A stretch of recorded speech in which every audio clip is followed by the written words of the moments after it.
Thank you and welcome to the show this morning. The topic this morning is the psychological interpretation of the election of 2016. And we have to talk about a psychological interpretation of the election of 2016, Dr. CPoe4.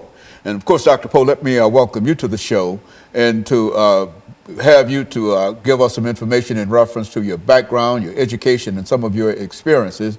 And as we know, you are no stranger to this show. All of our members of our audience know you, but at the same time, I think that being able to talk about a psychological interpretation of the election of 2016 sort of gives us a different insight into what is going on in reference to the election. We're not predicting any winners or losers or anything like that, but the idea is to, it's such an unusual kind of election, you see, and so we're concerned about, from a psychological point of view, how does this work out? And so let's talk about it from that perspective today. Okay. I first came to Nashville in 1956 to attend Tennessee State University. I finished in 1960 and went to Meharry Medical College, graduated from Meharry in 1964, did an internship in Chicago for a year, 64, 65, was drafted into the Army, spent 6 months in Korea, and the rest of that time in Denver, Colorado. And I eventually came back to Nashville in 1976 after doing a residency in psychiatry in California, Berkeley, California, between 1967 and 1970. Mm-hmm. And so in a real sense, you are prepared in a real sense in terms of being able to understand the workings of the mind and certain things that are associated with it to talk about the election of 2016. Let's do it from your perspective. Okay. Well, I've made some efforts to understand human behavior, and I'm still a student when it comes to human behavior. I'm also an assistant pastor of a church in Laverne, Tennessee called Christ Miracle Chapel. Most of the members are from Africa, primarily Nigeria, 5 other countries in Africa, Haiti, and the U.S. We're a non-denominational fellowship. But anyway, in terms of the election, I'm really taken aback. I'm not quite sure I understand why there's so much hostility towards Secretary Clinton. Based on her history, she's been very careful to reach out to help children. She's also done quite a bit to help women. She also tried to develop she pushed for medical care for quite a few people. And so it's difficult for me to understand why there's so much hostility towards her. Of course, now she acknowledges that it was an unwise decision that she used her browser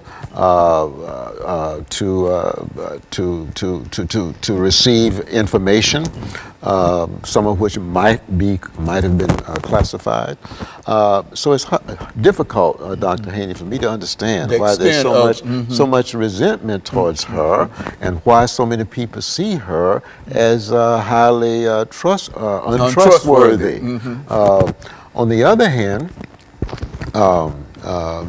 Mr. Trump, it's understandable that people would have some problems with him, and that's primarily because, for one, you recall he denied that he was aware of David Duke, who was head of the Ku Klux Klan in Louisiana.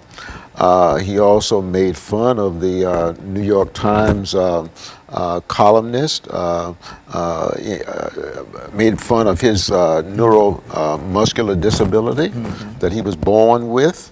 Also, it's fairly well documented his hostility towards females, and also the idea that President Obama and Secretary Clinton is the source of ISIS. They founded ISIS, and then he comes back and says that he was just being sarcastic. It's very difficult to understand where he would be coming from. But I do have a perspective on where he may be coming from. Mm-hmm.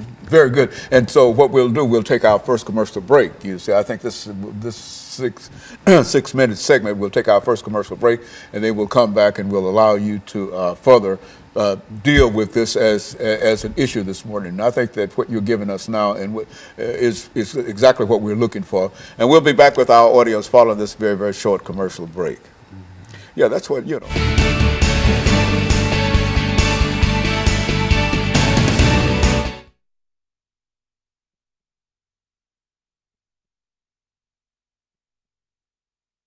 Okay, okay.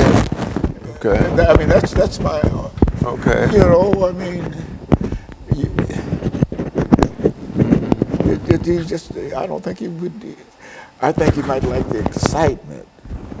He liked the campaign and do all of that. But in terms of being elected and going to the White House and sitting in the White House and doing the things that I don't think he would want to do anything like that. 1, 2, 3, 4, 5, 6, 7, 8, 9, 10. Yeah, so and so that's essentially what I'm concerned about. You know, just that. I mean, somebody to give us some kind of understanding. You know, from a psychological point of view in terms of what's going on. Because I've got my own points of view in reference. My point of view is that this man don't want to be president of the United States.